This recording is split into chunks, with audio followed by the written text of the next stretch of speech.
sabendo que nós iríamos desagradá-lo, Ele não desistiu de nos amar, de manifestar o amor dele na cruz do Calvário, de concretizar para todo aquele que crê a nossa salvação.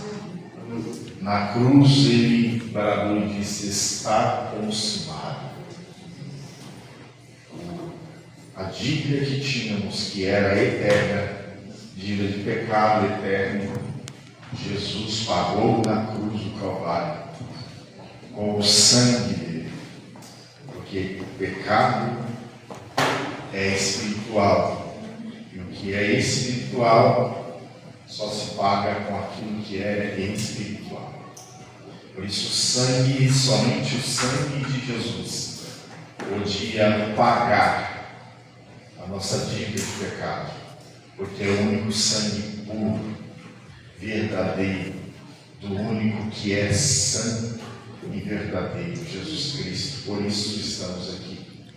Por isso a humanidade ainda permanece até a vinda de Jesus. E quando Jesus vier, Ele vai encontrar a sua igreja nos ares. A igreja do Senhor é todo aquele que crê que só Jesus é Senhor e Salvador, e não há outro nome a qual podemos ser salvos se não for por meio do nome de Jesus. E por isso estamos aqui, para aprender um pouco mais de Cristo, para entender biblicamente pelas palavras de Cristo o porquê de muitas coisas que existem na terra, que fluem na terra, crescem na terra, mas não provém da vontade de Deus. Amém? Quero tratar com os irmãos aqui sobre, os irmãos podem se sentar, sobre a introdução aos livros do Novo Testamento. Nós terminamos na aula passada sobre os livros da tradição antiga, que veio do Antigo Testamento, 300 anos antes de Cristo, os livros da tradição apostólica romana, que foram 7 livros que nós vimos aqui, os livros que são apócrifos, ou seja, livros que não são inspirados. Nós terminamos aqui de falar sobre sabedoria de Salomão, sobre Baruque, sobre Tobias, Judite, Macabeus 1 e 2, que são os 7 livros do Antigo, corresponde ao Antigo Testamento, 300 anos antes de Cristo. E por que a igreja cristã não segue esses livros? Porque são livros históricos do Antigo Testamento que a tradição romana da igreja cristã em Roma adotou isto, e porque de muitas heresias nós tratamos disso aqui na aula passada sobre esses livros. E eu dei aqui duas referências de dois do site de estudos CACP, que é o site de estudo, talvez o maior site de estudo apologético de doutrina da fé, que você pode pesquisar. CACP é Centro Apologético de Cristão de Pesquisas, você pode pesquisar lá também. Também falei sobre o canal Teologar, que você pode também pesquisar lá. São canais sérios que vai tratar da doutrina bíblica, e você vai ter também um esclarecimento. Se faltar livros, lá você, nesses sites, você consegue pesquisar bem na matéria e você consegue ter um entendimento, basta querer aprender. E nós vamos agora introduzir sobre Classificação do Novo Testamento. O que é o Novo Testamento? O que temos lá? Todos entendem que começa pelos 4 evangelhos, mas nós vamos entender um pouquinho sobre os 4. Os 4 evangelhos do Novo Testamento, evangelho significa boas novas, e não é só boas notícias, não. Boas novas, por que esse termo boas novas? Porque era de costume, em Israel, quando tinha uma guerra, o mensageiro é que vinha trazer a mensagem sobre o que aconteceu na guerra. E se o exército vencia, o mensageiro trazia as boas novas, dizendo: olha, o exército venceu e nós conseguimos um novo território, conseguimos vitória. Isso é o sentido das boas novas, uma boa notícia em meio ao conflito. Por isso que o Evangelho ficou conhecido como boas novas, porque é um novo rei mostrando para o seu povo que havia uma boa notícia, que havia um novo rei que veio para ganhar, para estabelecer a paz sobre aquele povo. Por isso o Evangelho é boas novas.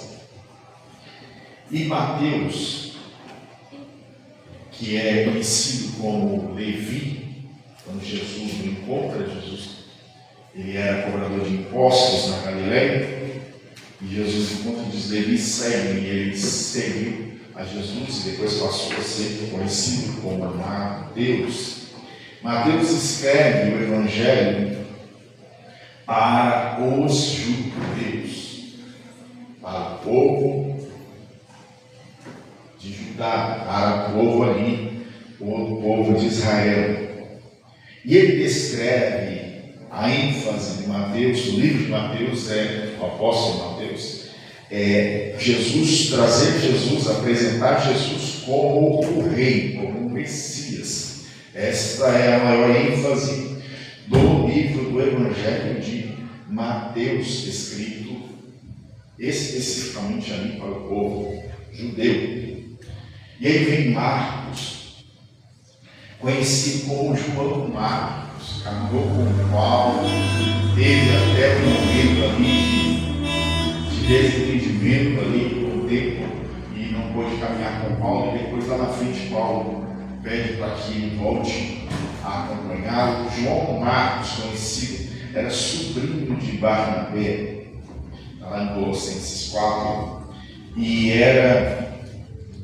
não era dos 12 apóstolos, não, era um discípulo que foi discipulado por Pedro, andou com Paulo e escreveu o Evangelho, que na verdade, como eu falei outra vez, foi o primeiro Evangelho na ordem cronológica antes de Mateus.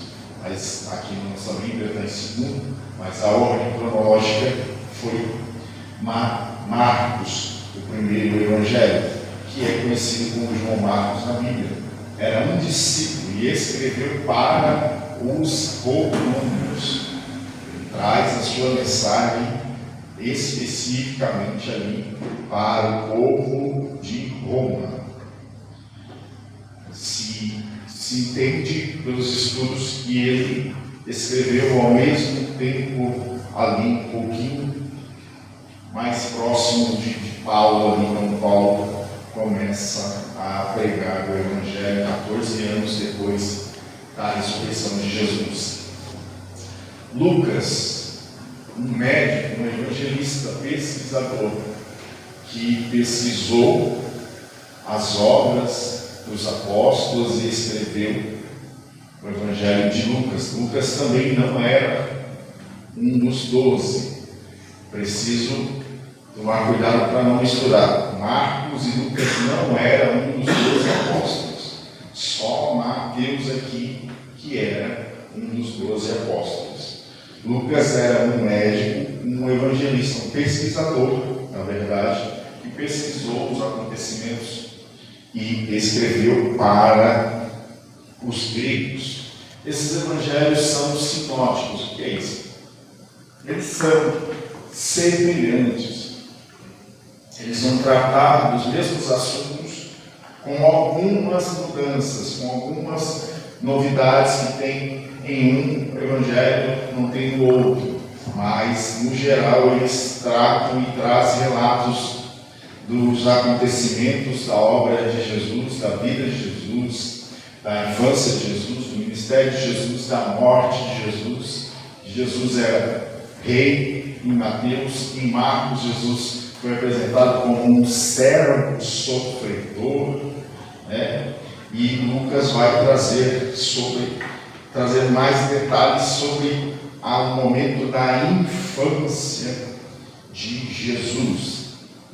E o quarto evangelho é o evangelho da igreja, pregado para a igreja, para todos, que é o evangelho de João, o apóstolo. João também fazia parte, assim como Mateus, dos 12 apóstolos. E João vai escrever o evangelho, vai escrever a primeira, a segunda e a terceira carta, Aliança e Apocalipse, e também vai escrever o livro da Revelação, o livro do Apocalipse. Este é o apóstolo João, com aproximadamente 17 para 18 anos de idade. Ele estava servindo a Jesus quando foi chamado por Jesus para o seguir. E João traz para a igreja o Jesus que é o Deus vivo, que habitou entre nós. Ele prega sobre o Deus vivo, enquanto Lucas fala de Jesus como Filho do homem, enquanto Marcos fala de Jesus como servo sofredor, enquanto Mateus fala de Jesus como rei, João vai trazer a mensagem de Jesus como Deus. João também no Apocalipse vai trazer a mensagem de Jesus como o cordeiro, como o leão. João vai trazer a mensagem de Jesus como aquele que é, aleluia, o Salvador, como aquele que vem entre as nuvens para encontrar com a sua igreja. Este é o apóstolo João, que escreveu o quarto evangelho, há aproximadamente 95, 100 anos depois de Cristo. Ele escreveu o evangelho de João. E o Novo Testamento também se destaca em Atos dos Apóstolos, que é escrito também pelo médico Lucas. E ele é um texto histórico. Lucas vai trazer todo o relato histórico da obra dos apóstolos. No Evangelho de Lucas, ele fala sobre a obra e vida de Jesus.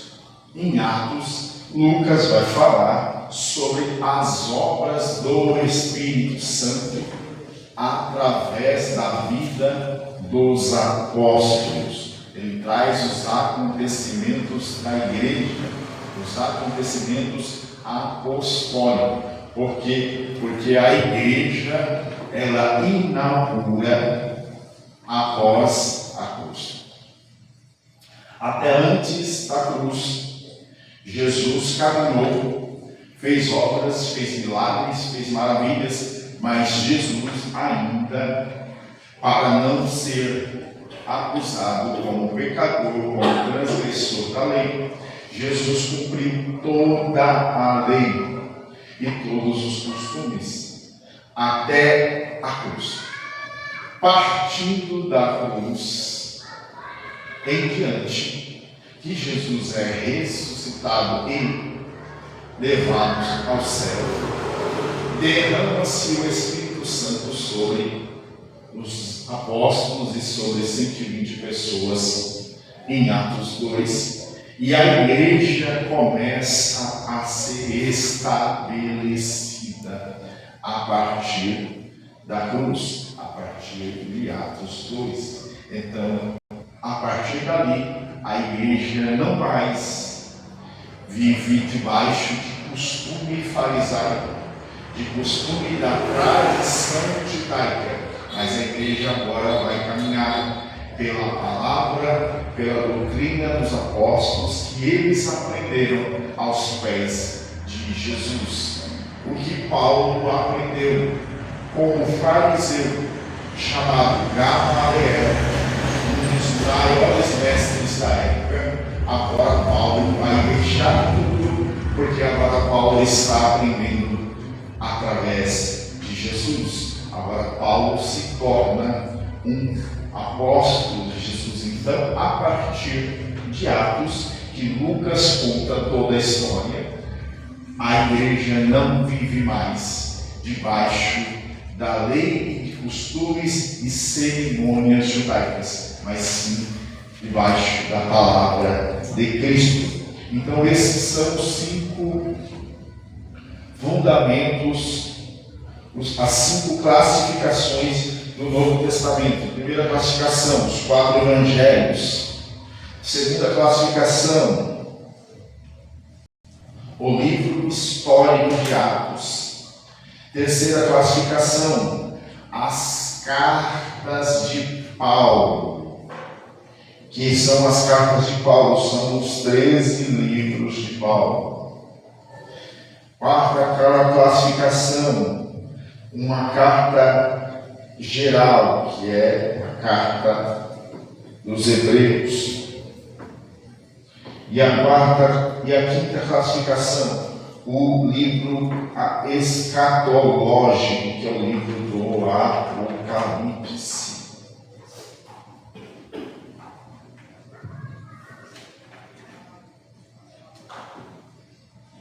A Bíblia vai dizer que Paulo, ele deixa 13 cartas dele para a igreja por onde ele passou. E é para a igreja no geral. Muitas das vezes, quando lemos a Bíblia e quando ouvimos alguém falar, olha, Paulo está falando para os romanos, Paulo está falando para os irmãos de Gálatas, Paulo está falando para os irmãos de Efésio, Paulo está falando para os irmãos de Filipenses, Paulo está falando para os irmãos de Corinto, Paulo está falando para os irmãos de Colossenses, Paulo está falando para os irmãos de Tessalonicenses, Paulo está falando para o irmão Timóteo, para Tito. Não. Paulo está falando para toda a igreja.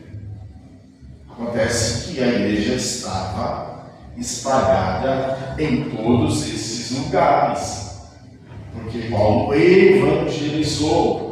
Paulo foi o apóstolo dos gentios. O que são os gentios? São todo aquele que não nasceu em Israel, inclusive nós. Então Paulo evangelizou todos esses lugares, estabeleceu igrejas e ali ele mandava cartas. Mas não significa que a mensagem de Paulo é exclusivamente só para o povo de Roma. O que Paulo falou para Roma serve também para toda a igreja. É claro que existem alguns contextos que só aconteciam naquela região. É claro que tem outros contextos que só aconteciam em Gálatas. Mas a missão, o exemplo é para todos. Em Gálatas acontecia um problema da igreja querer se judaizar novamente. Em Roma existia problema da igreja que muitas das vezes ainda estava se voltando para práticas pecaminosas, em Corinto também. E Paulo mandava cartas de exortação para que a igreja andasse na santidade e na pureza do Evangelho. Mas não são cartas isoladas de uma mensagem fechada só com um grupo de pessoas. São cartas para toda a igreja vigiar, para que toda a igreja não ande nas mesmas práticas, nos mesmos erros. Então, quando vemos as 13 cartas de Paulo, nós precisamos entender tudo o que acontecia nesses lugares e pegar e trazer para nós e não permitir que as mesmas práticas e os mesmos erros que Paulo exortou às igrejas naquela época, não venha acontecer agora.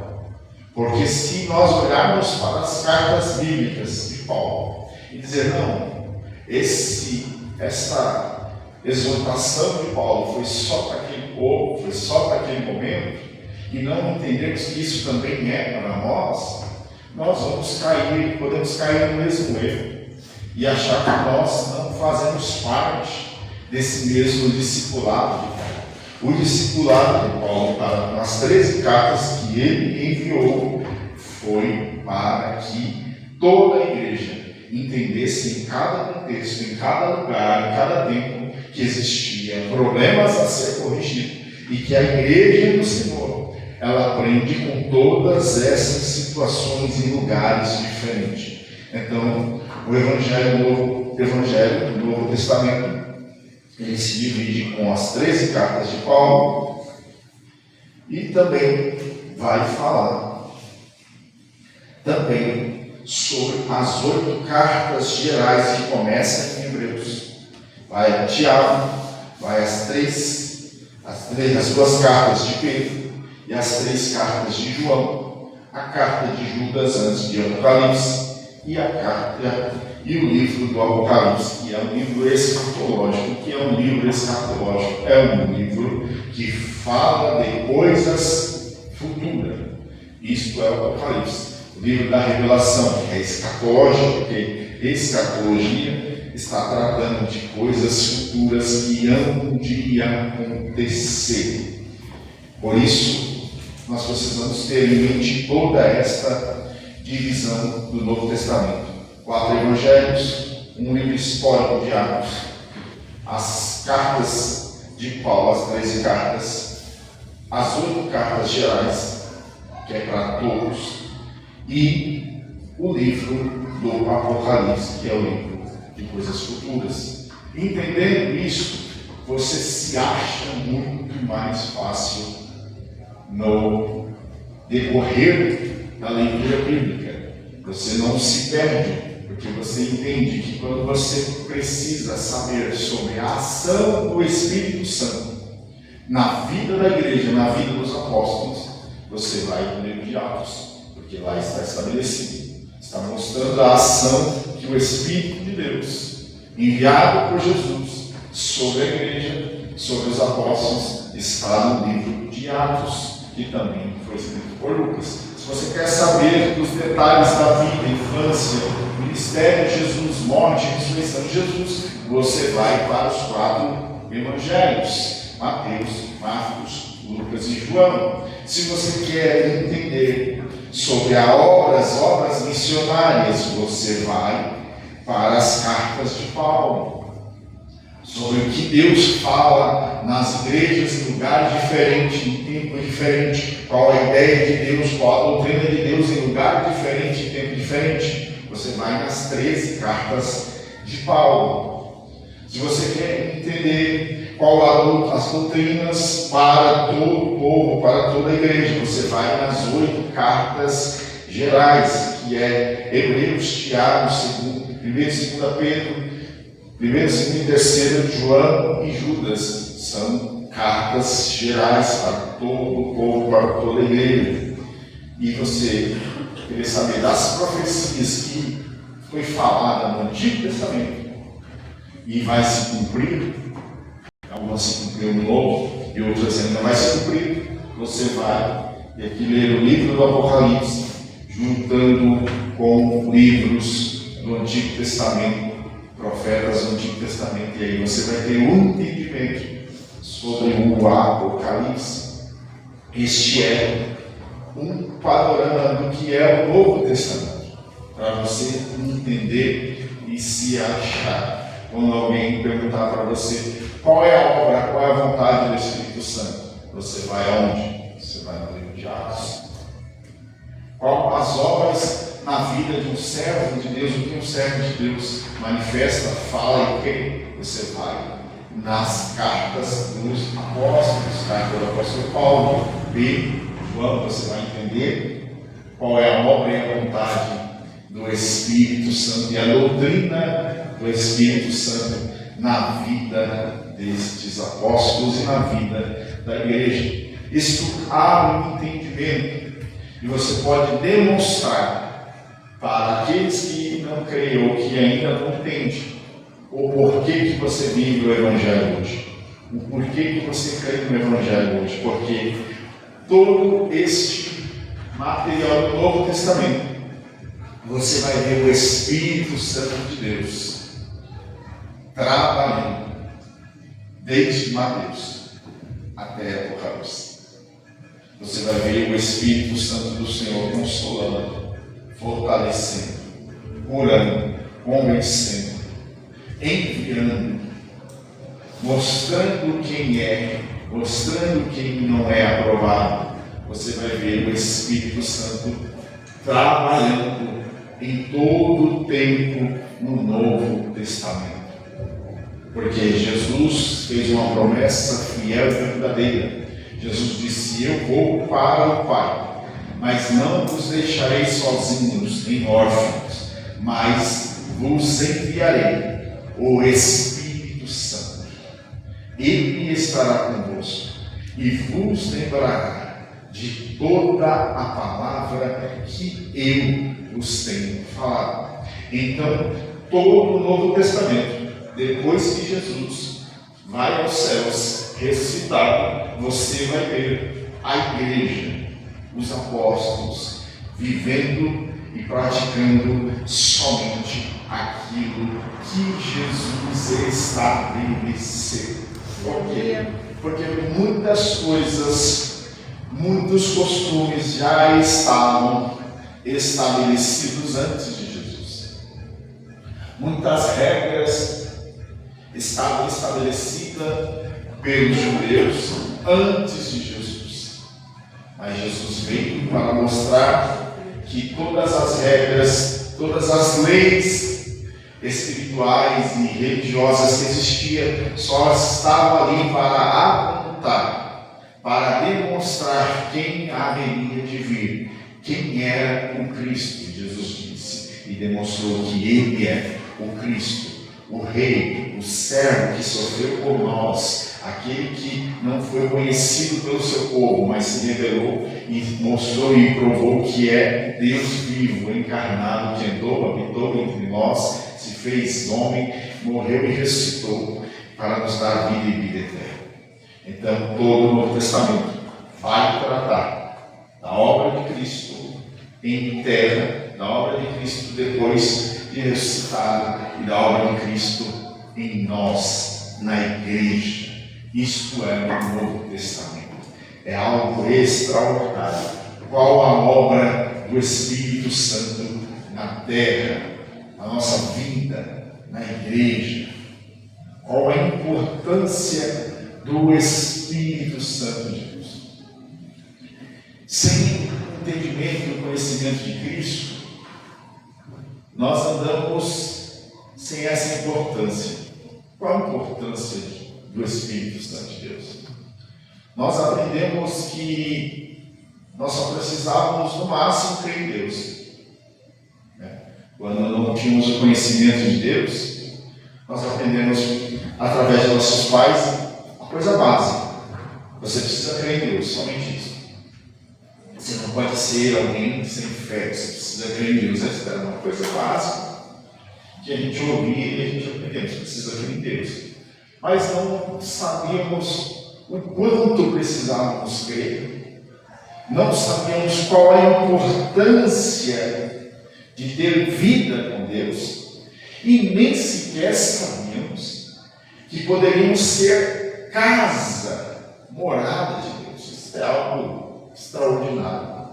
Nunca passou pela nossa mente, pela minha mente, ao menos eu posso dizer, que eu poderia ser casa de Deus, que eu poderia ser voz de Deus, que eu poderia ser instrumento de Deus, e que existia o Espírito Santo de Deus que poderia habitar dentro de mim. Isso é algo extraordinário. Isso a gente só passa a aprender quando nos prostramos para a revelação de Jesus Cristo. Porque até então, o contexto familiar, religioso, só nos mostraram o quê? Você precisa crer em Deus. Ou você precisa se apegar em alguma coisa. Você precisa ter uma crença em alguma coisa. Esse é o básico, o máximo que poderia alcançar. Mas, vindo a revelação de Jesus Cristo, a misericórdia de Jesus, que nos amou e usou vidas para que a verdade chegasse até nós começamos a entender pela palavra e buscar a oração. Nós começamos a saber que a vontade de Deus é derramar em nós o Espírito Santo dele, para que nós pudéssemos ser um com ele. Glória a Deus. Essa foi a oração de Jesus em João 17. Em João 17, Jesus orou e disse: Pai, não oro somente por estes teus apóstolos, mas oro por todo aquele que há de crer em mim. Olha que coisa extraordinária. Jesus, antes de ir para a cruz, a sua última oração sacerdotal foi esta: Pai, não oro só por estes que tu deste os apóstolos, mas por todos aqueles que hão de crer em mim. Olha que Jesus estava falando, a profundidade disso. Jesus estava orando por mim e por você. Aleluia.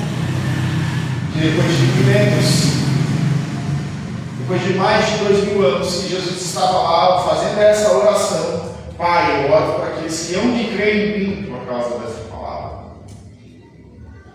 Ele estava orando por mim e por você, para que a gente não se perdesse, para que a verdade dele chegasse até nós, e graças a ele chegou. Hoje nós temos esse entendimento, e a verdade que nos liberta, que nos mostra que não somos um corpo vazio. Glória a Deus. Não somos somente pessoas dotadas de habilidades e de ciência na terra, não. Mas a Bíblia nos diz que nós somos casa de Deus, glória a Deus, aonde Deus faz morada através do teu Espírito. Olha que coisa extraordinária. Glória Isso nunca poderia ter chegado até nós se não fosse pela verdade de Jesus, pela vontade dele se revelar. Porque ele nos amou de tal maneira que deu seu Filho único, Jesus, para morrer por nós, para que todo aquele que nele crê não pereça, mas tenha vida eterna. Por meio de quê? Por meio do teu Espírito. Ninguém pode ter vida eterna aqueles que não têm o Espírito de Deus, aqueles que não têm o conhecimento da verdade de Cristo. Por isso, essa revelação do Evangelho do Novo Testamento, ela é extraordinária. Porque no Antigo Testamento não se tinha esta liberdade. A ação do Espírito Santo de Deus já existia sobre os profetas, sobre o sacerdote, sobre o rei. Alguns reis receberam o Espírito Santo, como por um tempo o rei Saul, depois o rei Davi recebeu virtude do Espírito Santo, profeta e sacerdote Samuel, Moisés, Josué, Eudade, Medade, também receberam o Espírito Santo, cantaram, profetizaram. Algumas mulheres receberam o Espírito Santo no Antigo Testamento, mas não era algo aberto, não era ainda no tempo determinado. Mas quando Jesus cumpre todo o sacrifício, cumpre todo o ato de pagamento de pecado por nós na cruz do Calvário, ele derrama a maior vitória, a maior virtude que a humanidade poderia receber. A maior virtude que a humanidade recebeu não foi os milagres de Jesus. A maior bênção que a humanidade recebeu não foi ver a água ser transformada em vinho. A maior bênção que a humanidade pode receber não é ver ouro caindo do céu. A maior bênção que a humanidade pode receber não é as maravilhas acontecendo. Não. A maior bênção que a humanidade recebeu é receber do alto a virtude do Espírito Santo, que nos transformou em outra pessoa e nos faz ter casa espiritual, casa exclusiva de Deus. Isto está estabelecido no Novo Testamento para todo aquele que crê. Não mais, agora não mais, a ação do Espírito Santo não está mais restritiva a um povo específico, a pessoas específicas, como no Antigo Testamento. Há momentos específicos, como estava no Antigo Testamento, e momentos o Espírito Santo usava pessoas em momentos específicos. Agora, a partir do derramamento do Espírito Santo em Atos 2, toda a igreja passou a receber o Espírito Santo. Glória a Deus. Todo aquele que crê, o Espírito Santo o procurava. Aleluia. A Bíblia diz que porque agora em Atos 10, Cornélio está falando coisas boas e fazendo boas obras, Deus usa o apóstolo Pedro para ir lá, e quando Pedro está falando, o Espírito Santo do Senhor desce sobre todos naquela casa e enche todos naquela casa. Porque agora é o tempo, é chegado o tempo do Espírito de Deus. Deus trabalhou no Antigo Testamento, usando homens e colocando porção do teu Espírito Santo sobre homens. Jesus veio e na autoridade, na virtude do Espírito Santo, curou, fez maravilhas e convenceu vidas ao novo nascimento, ao Evangelho. Jesus vai ao Pai e roga, pede para que o Espírito Santo seja derramado. E quando a igreja está reunida em Atos 2, o Espírito Santo desce e enche todos que estão presentes. Todos em parte. Aqui nós entendemos que a palavra todos na Bíblia não é todos. É todos aqueles que estão posicionados. Encheu-se 120 pessoas em Atos 2. Mas teve pessoas que estavam do lado e não foram cheios do Espírito. Por quê? Porque não estavam esperando. Porque o Espírito Santo só tem liberdade sobre aqueles que o esperam, sobre aqueles que querem, sobre aqueles que desejam, sobre aqueles que creem. Porque a palavra de Jesus foi esta: eu vou para o Pai, mas vocês fiquem em Jerusalém, até que do alto sejam revestidos de poder. É uma promessa de Jesus, e quem crê ficou esperando, buscando e recebeu. Então o Espírito Santo tem liberdade para ser derramado sobre quem crê, espera e busca. Não é sobre todos da face da terra, porque se assim fosse, todos seriam santos, salvos e libertos, mas não é assim. A obra do Espírito de Deus em nossa vida, ela começa por nossa espera. A obra do Espírito Santo, ela se faz operante por nossa busca. Porque ouvimos da palavra de Jesus e cremos. E porque cremos, buscamos e esperamos.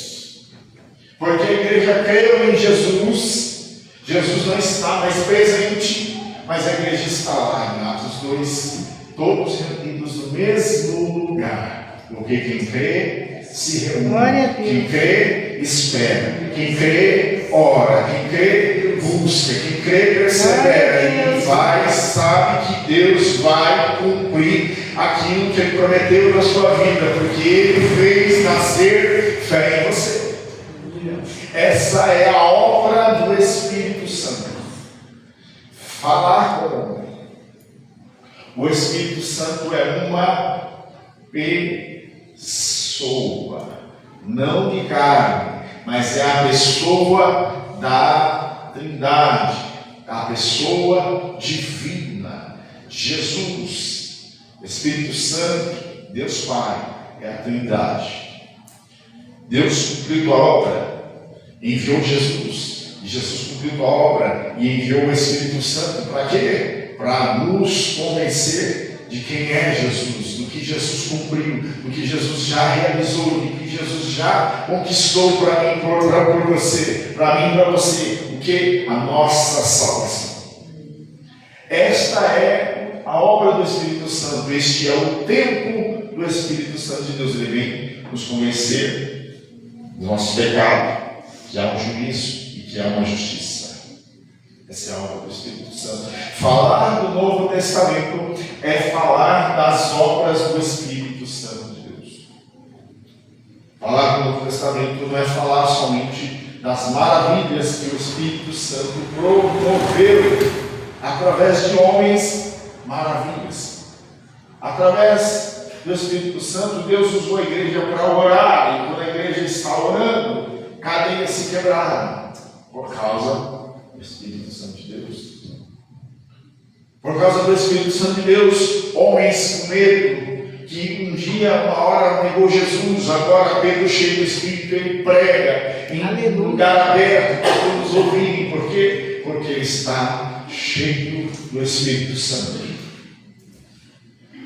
Novo Testamento é falar da obra do Espírito.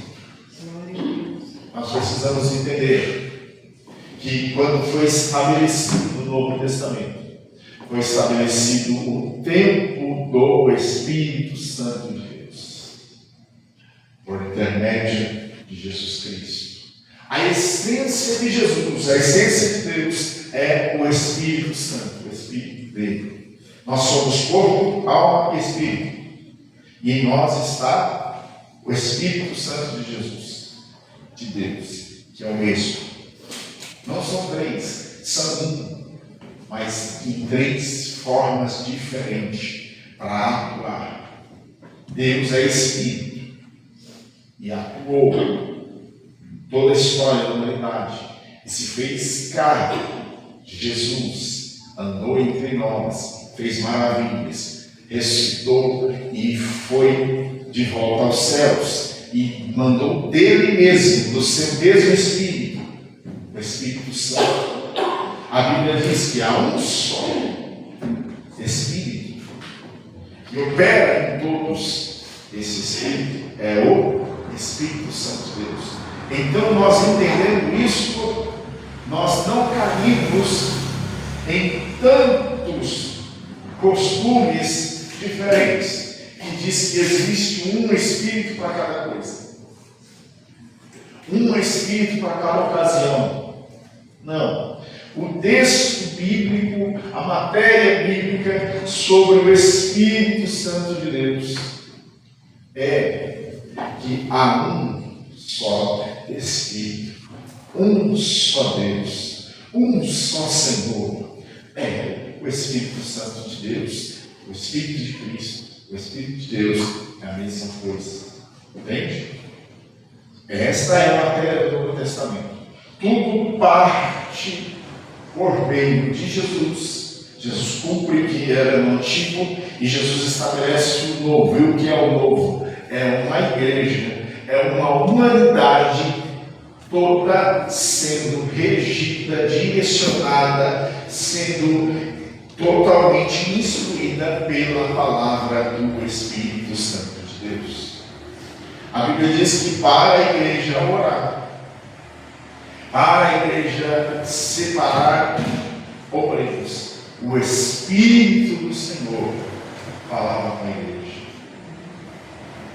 Entende a importância de você mergulhar na palavra para que você entenda que todos os seus passos tem o Espírito Santo de Deus para te orientar. Aleluia. Para usar alguém para te orientar, ou para o próprio Espírito de Deus te orientar e falar com você, guiar a sua vida. Porque esta é a doutrina do Espírito Santo no Novo Testamento.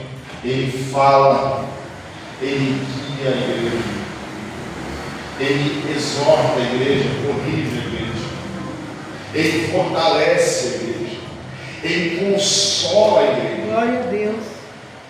Você precisa ter esse entendimento, que você não segue uma fé vazia, mas você segue uma fé, por quê? Porque o Espírito de Deus te convenceu e te conduz. Você não é levado por palavras vãs, vazias, mas é pelo Espírito de Deus que te traz paz, que te traz autoridade. É o Espírito de Deus que coloca você no prumo e te mostra que vale a pena perseverar. É pelo Espírito. É pelo Espírito de Deus que Paulo viajou de um lugar para o outro, foi levado para um lugar. É pelo Espírito de Deus que Pedro foi conduzido. É pelo Espírito de Deus que a igreja não se perde. A igreja não tem força em si só, sozinha. A igreja só está viva até hoje, 2000 anos depois de Jesus Cristo. A igreja só está de pé, e aí ninguém pode acabar com a igreja. Por quê? Porque Jesus disse: essa é a igreja. Porque o Espírito Santo de Deus está nela. A igreja vive conflitos, erros, pecados, coisas terríveis na igreja. Mas a igreja permanece e vence por quê? Porque o Espírito Santo está nela. A igreja é você. A igreja somos nós. Porque o Espírito Santo está em nós. Nós vencemos as coisas, nós suportamos todas as coisas, suportamos as afrontas, suportamos os escândalos, os erros, porque o Espírito Santo está na igreja, fortalecendo, renovando, transformando a igreja. Então, Novo Testamento é falar das obras de Jesus e da obra do Espírito Santo na história da igreja, na história nossa, da nossa vida. E é por meio do Espírito de Deus que Jesus disse que nós nos lembraremos de toda a palavra. Por meio do Espírito, que a palavra não é distorcida. Porque o homem sem o Espírito Santo de Deus, o homem estudioso, ele estuda e decora toda a palavra, mas ele interpreta distorcidamente. Mas o homem, pelo Espírito Santo de Deus, ele não distorce a palavra, mas ele revela a verdade na palavra. O que nos faz andar verdadeiramente nesta palavra não é o conhecimento dela somente, mas é andar dependente da essência dela. Aleluia. Conhecer é uma coisa, andar dependente da essência é outra. A essência desta palavra é Jesus. Glória a E o que nos faz interpretar essa palavra e não corrompê-la é o Espírito de Cristo. É Ele que nos faz conferir palavra por palavra e não cair em contradição. Porque o homem sem o Espírito de Deus, ele ouve, ele lê toda essa palavra, mas ele distorce e destrói a palavra. Ele destrói os fundamentos da verdade desta palavra. Mas o homem que tem o Espírito Santo, ele discerne e entende todas as coisas, porque sabe que todas essas coisas não são carnais, mas são espirituais. O homem natural, ele entende das coisas naturais, mas o homem espiritual, que é nascido de novo, ele entende das coisas espirituais, que se manifestam nas terrenas, nas carnais. Entende? Então, todo o ser humano, ele é movido por algo espiritual antes de tudo. Todo ser humano, incrédulo ou não, ele é movido por algo espiritual. E ele só vai entender isso por meio da verdade. Todo homem só entende que é movido por algo espiritual através de uma revelação da verdade. Caso contrário, ele vai permanecer um perdido espiritual e às vezes incrédulo, mas é espiritual. Até aquele que é incrédulo está movido por alguma questão espiritual, por uma ação espiritual que faz ele ser incrédulo. Mas vindo a verdade, ele só tem duas coisas, duas decisões a tomar: obedecer ou desobedecer. Então, a verdade de Cristo, ela nos abre os olhos, ela tira as escamas dos olhos, como tirou de Paulo, que era um perseguidor da verdade de Cristo, por meio de uma cultura religiosa.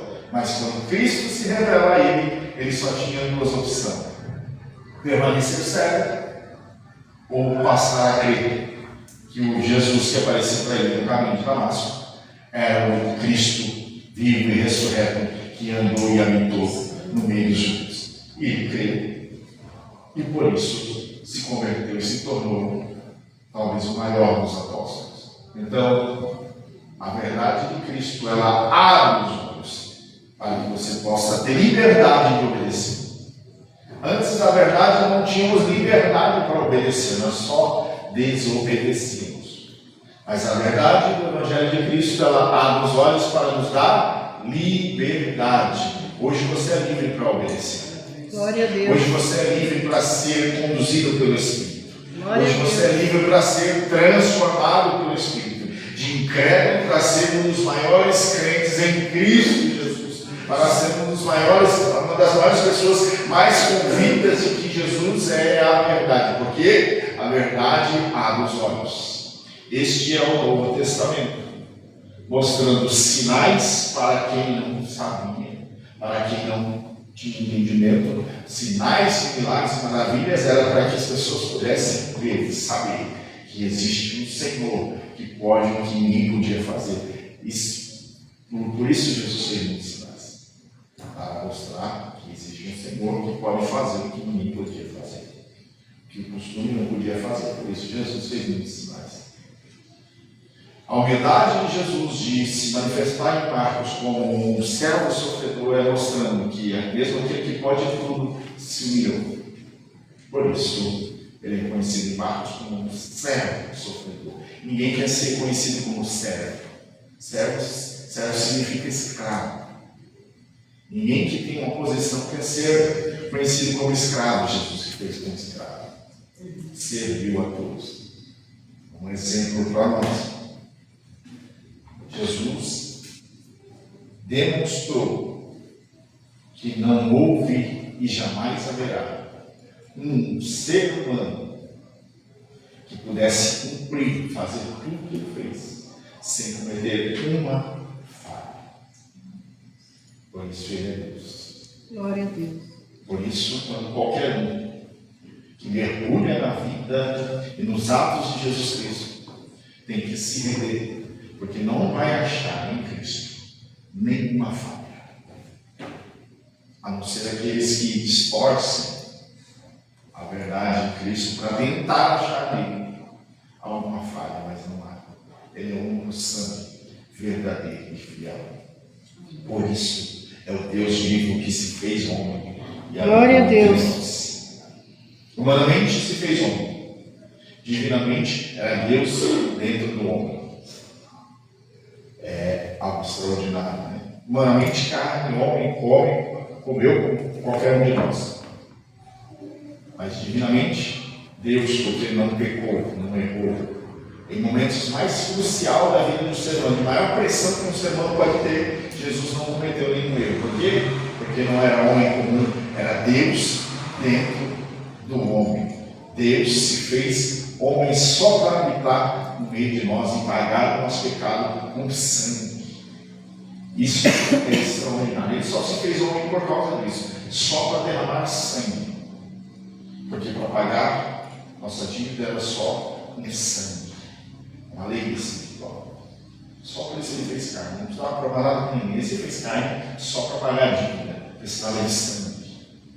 E para cumprir o propósito que os profetas já haviam profetizado que ele haveria de vir nascer por meio de uma virgem.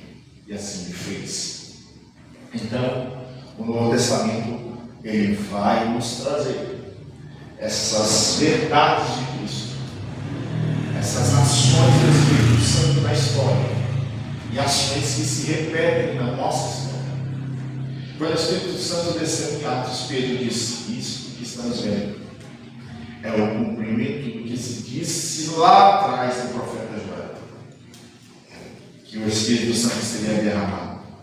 Mas foi só uma parte do cumprimento, porque ainda não aconteceu tudo o que o profeta Joel disse, que nos últimos dias o Espírito Santo seria derramado sobre filhos e filhas, sobre livres, sobre escravos, sobre todo aquele que crê, e jovens profetizariam, velhos profetizariam, teriam visões. Tudo ainda não aconteceu. Joel também disse que depois haverá que o sol se transformará em sangue. Muitas coisas vão acontecer, mas Pedro viu uma parte. Quando Pedro viu o Espírito Santo ser derramado, ele disse: é o cumprimento de Joel, mas é só uma parte, ainda tem muita coisa a ser derramada. O Espírito Santo ainda vai ser derramado sobre muitas vidas, muitas nações ainda serão alcançadas pela graça, pelo poder do Espírito Santo, porque esta é a promessa de Deus. E aí Deus estabelece a tua igreja, o Novo Testamento. E a tua igreja passa agora a viver um novo tempo. A igreja não vai mais depender do sangue de um animal para ser derramado em sacrifício para apagar pecados. A igreja agora se volta para aquele que foi morto e ressuscitou. As pessoas agora estão orando, estão buscando intimidade com Deus, porque a Bíblia diz que o véu que separava já não separa mais, foi rasgado. O véu que impedia as pessoas de ter acesso ao lugar mais santo do tabernáculo naquela época foi rasgado. É o que significa isso? Que agora a igreja vive pelo derramar do Espírito e não mais por acessar uma sala. Ei, a sua intimidade com Deus não está mais pelo acesso da rua para dentro desta porta, desse salão, não. A sua intimidade com Deus não se dá nisto, de acessar da rua aqui para dentro, não. A sua intimidade com Deus está no acesso que você tem em orar e se derramar a Ele e se render a Ele. Então, a intimidade é estabelecida na sua vida, pelo primor, pela graça, pelo favor, pelo presente do Espírito Santo. Esse é o seu acesso com Deus. Antes o acesso era por meio de uma sala, tinha uma cortina e só o sacerdote podia atravessar. Era o acesso com Deus. Agora não. Agora o acesso é sobre todo aquele que crê. Glória a Deus. Que ora, que busca e diz: Espírito Santo de Deus, eis-me aqui. Só o Senhor pode me ensinar. Só o Senhor pode me ajudar. Só o Senhor pode me fazer entender. O acesso da igreja é por meio do Espírito Santo. Amém? Entendeu isso? Esta é um pouco da ação do Espírito Santo no meio dos acontecimentos da vida de Jesus e por meio dos apóstolos e da igreja.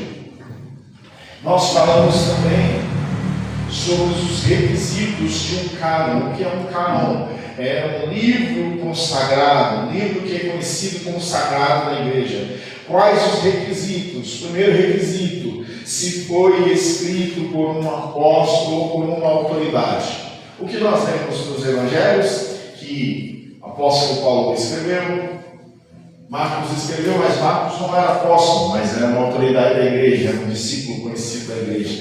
Esse é um requisito. Se o livro foi escrito por um apóstolo ou por uma autoridade da igreja que fala sobre as palavras de Jesus. Primeiro requisito: se foi escrito por um apóstolo ou por uma autoridade da igreja e que não tem nada além daquilo que Jesus ensinou. Segundo requisito de um livro canonizado, um livro sagrado, é ser lido, era lido em todas as igrejas daquela época, reconhecido por toda a igreja.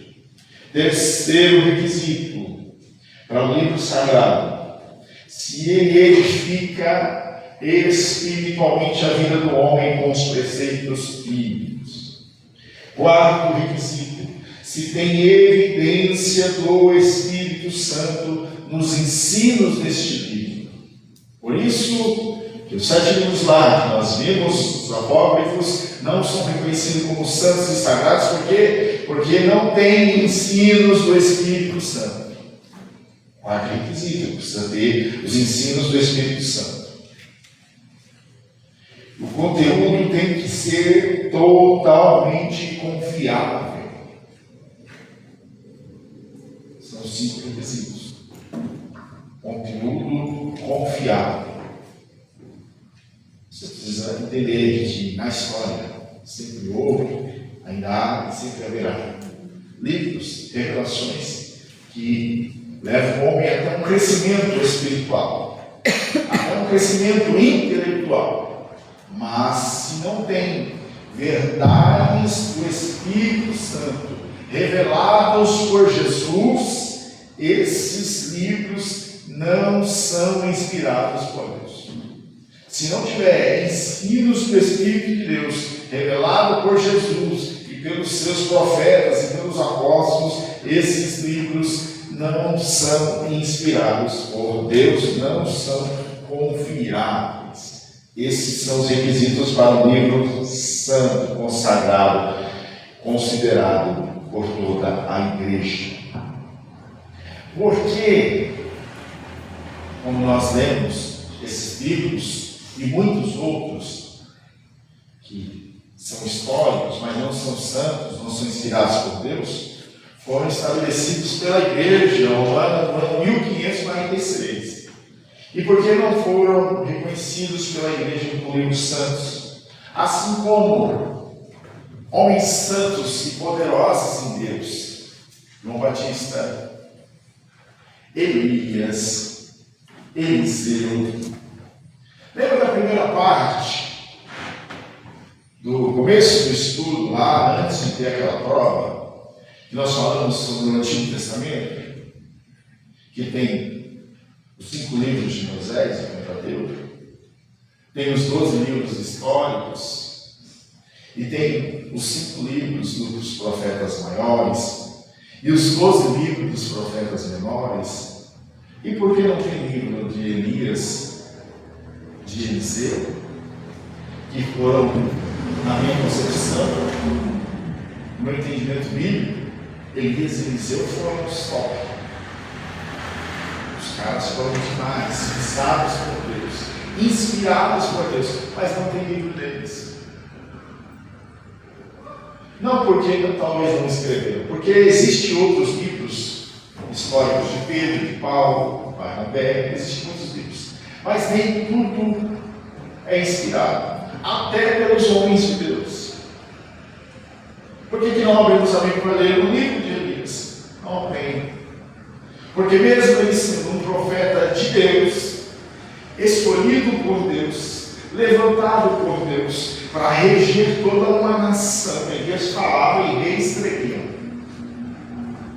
Mesmo assim, a igreja não pôde, não tem autoridade para inventar um livro de Elias. Porque não foi estabelecido por Deus para escrever um livro, para escrever uma mensagem para a igreja. Você vai ver ele falar sobre Elias no livro dos reis, sobre Eliseu no livro dos reis. Jesus vai falar sobre João Batista, mas não tem um livro de João Batista. Porque a igreja não tem autoridade. Vou repetir, nenhuma igreja no mundo, em toda a história da humanidade, nenhuma igreja no mundo tem autoridade para escrever alguma coisa que diz ser inspirada por Deus, porque tudo que Deus inspirou os seus homens já foi fechado em toda a história bíblica. E aí a igreja não pode inventar, como não inventou nenhum livro para Elias, nem para João Batista, nem para Eliseu. Mas quando a igreja humana faz o que quer, ela inventa. Quando o ser humano quer fazer o que quer, ele inventa. Por isso que existem muitas religiões, por isso que existem muitas igrejas que leem e que seguem livros estranhos. Por quê? Porque quando não está obedecendo à vontade bíblica, quando não está obedecendo e sendo direcionado pelo Espírito Santo, o homem inventa. Por isso que nós hoje não podemos ler um livro, não lemos nenhum livro, não seguimos nenhuma doutrina de Elias, porque não tem. Não deveria. Não é um homem cheio de Deus, não é profeta, nem enviado e levantado por Deus, sim, mas para uma coisa específica, para um momento específico. A doutrina da igreja é a doutrina que Jesus estabeleceu para os apóstolos. Partiu além disso é engano. Essa é a verdade da igreja. Isto é ruim, dói e até às vezes ofende outros costumes, outras doutrinas. Mas o que a igreja segue é o que Jesus estabeleceu. Não é a igreja que estabelece algum ensino. A igreja, ela serve os ensinos de Jesus. A igreja não pode estabelecer nada mais e nada menos do que Jesus estabeleceu. Isso está específico na palavra de Cristo, no Novo Testamento. Ninguém pode estabelecer mais do que Cristo estabeleceu para a sua igreja. E assim nós é a verdade do Senhor. Nós não podemos querer levantar ídolos ou doutrinas que Jesus não estabeleceu. É por isso que Paulo disse aos Gálatas que ainda que venha anjo do céu pregar um outro evangelho, um outro ensinamento, seja maldito, anátema. Porque o que Jesus estabeleceu é suficiente para a nossa vida, para o crescimento. E o que o Espírito Santo nos ensina, nos fortalece, nos conduz, é suficiente para a vida eterna. Amém? Esta é a matéria de hoje. Depois você leia mais sobre a ação do Espírito Santo na história e na igreja do Senhor. E você vai ter muito entendimento, muita profundidade. A igreja ela é estabelecida, sustentada, fortalecida pelo Espírito Santo de Deus. Glória a Deus. Fique de pé em nome de Jesus, vamos orar. Nós andamos pelas evidências do Espírito Santo.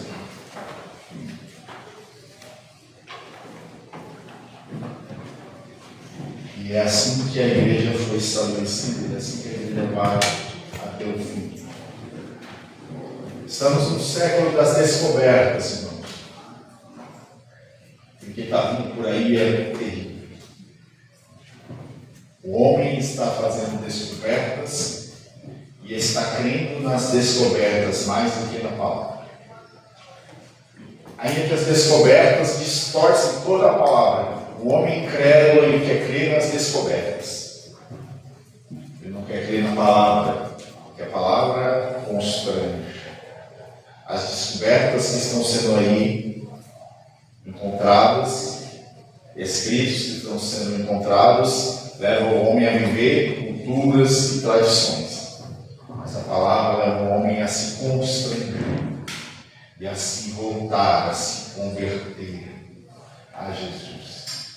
Que nós possamos vigiar, para que nós não entremos num ecumenismo. O que é ecumenismo? É a mistura de crenças. É a conjugação de crenças, de tradições, para tentar colocar todos no mesmo lugar. Mas Jesus disse não. Jesus disse: vinde a mim. Jesus disse: ninguém vem ao Pai. Olha, Jesus não deveria, gramaticalmente, parece que está errado, né? Gramaticalmente deveria dizer assim: ninguém vai ao Pai. Mas Jesus não disse vai ao Pai. Jesus disse: ninguém vem ao Pai se não for por mim. Pegou isso? Jesus não disse não, ninguém vai ao Pai. Jesus disse: ninguém vem ao Pai se não for por mim. Ele é a única porta, a única entrada, o único acesso ao Pai. Porque ele disse: eu e o Pai somos um. Esta é a verdade que está estabelecida sobre a terra, sobre a igreja do Senhor. Que você não perca isso de vista. Que você não se perca no ecumenismo que está sendo preparado para que todos se converjam no mesmo lugar e ninguém se converta, ninguém se transforma. Está todo mundo no mesmo balaio e todo mundo sendo apodrecido no meio das frutas podres. Não é. Jesus não chamou ninguém para um ecumenismo. Jesus chamou a humanidade para uma transformação, para a conversão, para que por meio dele esta humanidade possa ter acesso ao Pai e à vida eterna. Amém? Esta é a verdade que está estabelecida sobre a igreja, e assim nós agradecemos a Cristo pelo seu amor e pela verdade que foi revelada. Amém? Vamos orar, vamos agradecer em nome de Jesus. Senhor Deus Santo, poderoso e vivo, nós cremos na tua verdade, na tua palavra que resiste séculos, resiste milênios, e ninguém pode apagar, ninguém pode anular a tua palavra, ninguém pode anular, porque a tua palavra é a revelação do Senhor. Ah, Deus Santo, obrigado pelo seu amor, por sua verdade. O que seria de nós, Senhor, se não fosse a tua revelação, se não fosse a força, a autoridade do Senhor sobre nossa vida, para abrir os nossos olhos, para nos tirar do lamaçal do pecado e para nos levar a nos converter na tua vontade, a nos render a ti, Senhor, e nos colocarmos na tua presença para que o Senhor faça em nós e através de nós o que quiser, Senhor. Porque tu és Deus, tu és Senhor de toda a história, de toda a humanidade. E para todo aquele que crê, o Senhor derramou o teu sangue na cruz do Calvário para nos dar vida e vida com abundância. Por isso aqui nós estamos nesta hora, sendo ministrados, sendo instruídos pela tua palavra, que não pode ser mudada, que não pode se perder, em meio a tantas confusões, em meio a tantos ventos de doutrina.